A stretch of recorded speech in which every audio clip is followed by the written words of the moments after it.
Victoria Kolos is a designer. People from two different professions, architects and designers, began decorating apartments for the Russian market in the late 1980s. Relationships between the two are often far from smooth. But Victoria's relationship with her architect husband, Alexei Kozyrev, is really quite healthy. The more square forms we have, the better. I prefer them. The square is my ideal. I want to fight against all round forms. We should follow Kazimir Malevich's orders, the author of the Black Square.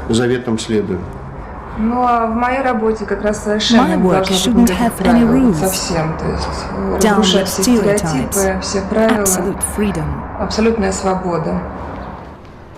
Victoria and Alexei live in one of the 7 sisters, which are Stalin's skyscrapers, symbols of Moscow. Only 2 of them are used as apartment blocks. During the Soviet period, the tenants weren't ordinary citizens. They were prominent people with special merits and were given accommodation in this type of building. The preservation of the history and the atmosphere of the Soviet elite was Victoria's top priority when she began to redesign the apartment. It's nostalgia for the 1950s, for Stalin's architecture. All of the details and nuances are reminiscent of that time. Please pay attention to the ceiling. It's a matter of special pride. I removed the first layers of paint and was simply mesmerized by the beauty of what I saw. I decided to leave everything untouched. Victoria says she likes quite loud and brutal things. They fit in well with her interiors. Doors like this one can't be bought in boutiques or by catalog. They're made to order in small workshops, which can be counted on the fingers of one hand in Moscow. The apartment is rather small. They haven't changed the layout much. There are 3 rooms, a kitchen, and a bathroom. An ordinary Soviet dwelling. Every single object in this apartment was bought at flea markets. Everything is old and charismatic, with a history of its own. The apartment is developing constantly. Things are always changing here. Victoria's interior is a game of association. Many things in this apartment have survived from the Stalin era. Small pieces of cotton placed between 2 panes of glass in an internal door reminds guests of a Soviet health center. The chairs in the sitting room were discarded by the US Embassy. The wiring on the walls and porcelain insulators are in full view. Silver glass holders are the Soviet elements in the kitchen. Many families had them in their homes, however, now they're rare objects. Victoria and Alexei don't have any skeletons in their closets. That's because they've put them on full view. Victoria doesn't conceal her differences with her husband either. She says that work is the only source of discord in the family. In fact, an architect and a designer are absolutely different professions.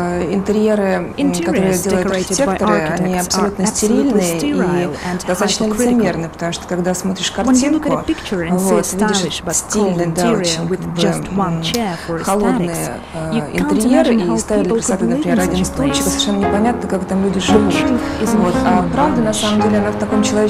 in here.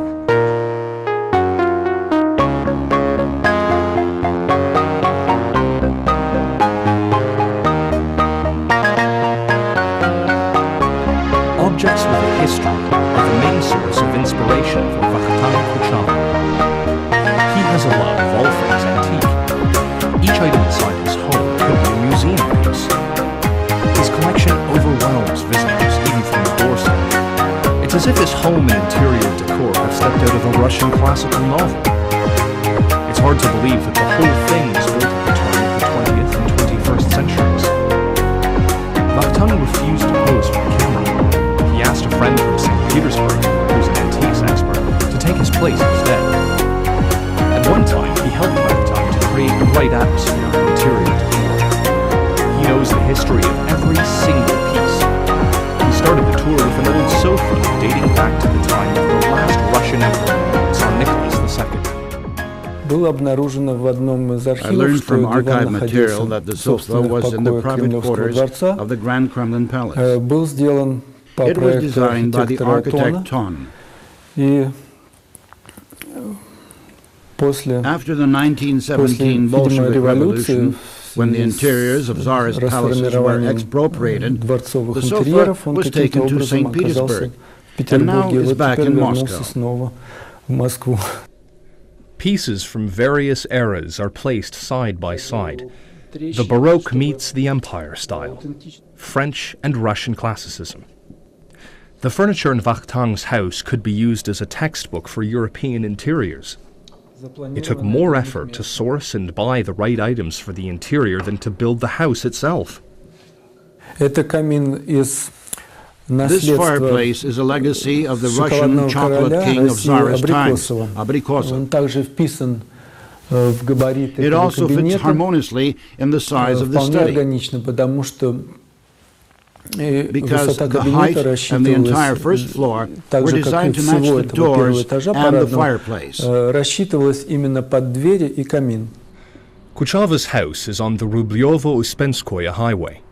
The area could be considered as Russia's Monte Carlo. Almost all of Moscow's millionaires, leading businessmen, and people in showbiz live here.